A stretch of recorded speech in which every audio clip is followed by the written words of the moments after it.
Christophe Dansette est avec nous pour l'Info Éco. Bonjour Christophe. Bonjour Philomène. On parlait à l'instant du G7 et des taxes sur l'aluminium, sur l'acier.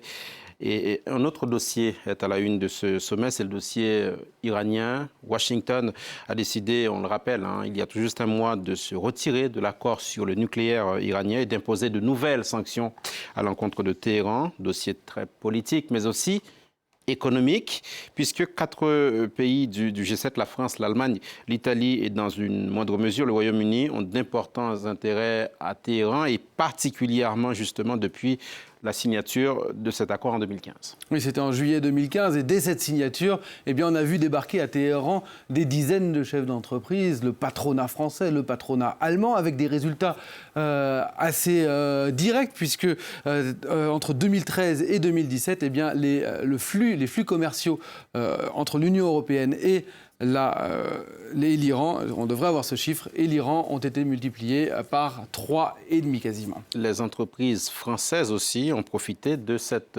période. Et surtout les plus grosses, car les PME sont restées un peu plus frileuses. Airbus, par exemple, a vendu une centaine d'avions à des compagnies iraniennes pour des montants de 8 milliards d'euros. Total a réalisé un contrat de près de 5 milliards d'euros, notamment sur le plus grand gisement de gaz naturel au monde qui se trouve en Iran.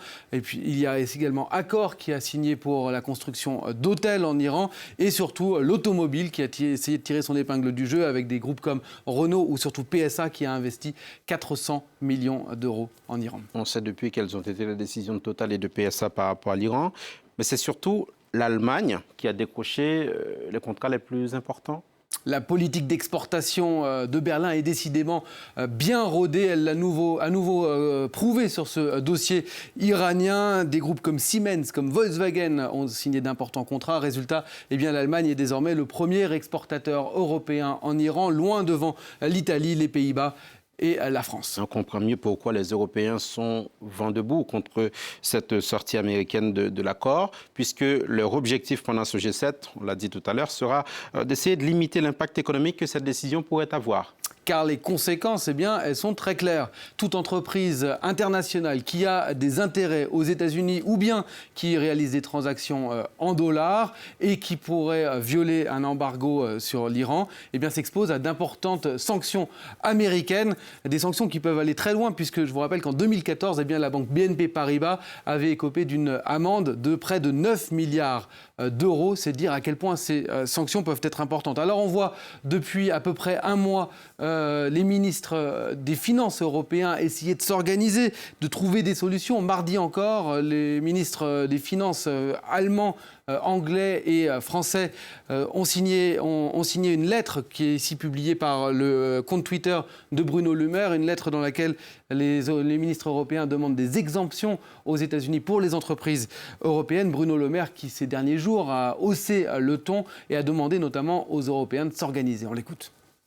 Nous voulons être des vassaux qui obéissent le doigt sur la couture du pantalon à des décisions prises par les États-Unis d'Amérique. Nous voulons que les États-Unis soient le gendarme économique de la planète.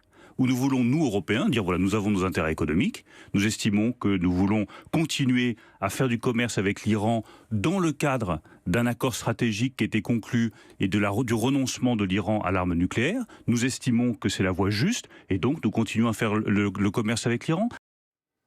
Bruno Le Maire très indigné, on vient de l'entendre, mais cette prise de position ne semble pas faire plier Washington pour le moment. D'ailleurs, plusieurs entreprises ont déjà pris leur décision, à savoir rompre avec Téhéran. Oui, suspendre cet accord avec Téhéran, c'est le cas de Siemens, c'est le cas de PSA, c'est le cas également de Total. Tous ont décidé ces derniers jours de se conformer au droit américain et avec pas mal de jours d'avance puisqu'ils avaient en principe jusqu'au mois d'août pour prendre cette décision. Et quelles seront les conséquences pour ces entreprises ? Alors c'est assez difficile à dire. Pour Total par exemple, Total pourrait perdre environ 80 millions d'euros, mais l'essentiel de son contrat, il pourra le revendre aux Chinois CNPC. En revanche, les pertes risquent d'être plus importantes pour PSA, toute proportion gardée évidemment, puisque PSA pourrait perdre l'intégralité de son investissement de 400 millions d'euros. Et surtout, l'Iran constituait depuis peu pour PSA son premier marché international, mondial. Le groupe avait vendu près de 450 000 voitures l'année dernière, en 2017, et le groupe espérait pouvoir multiplier par 6 ses ventes d'ici 2030. Alors on comprend à quel point cette pilule est difficile à avaler pour le groupe PSA. Merci Christophe Dansette. C'était l'info.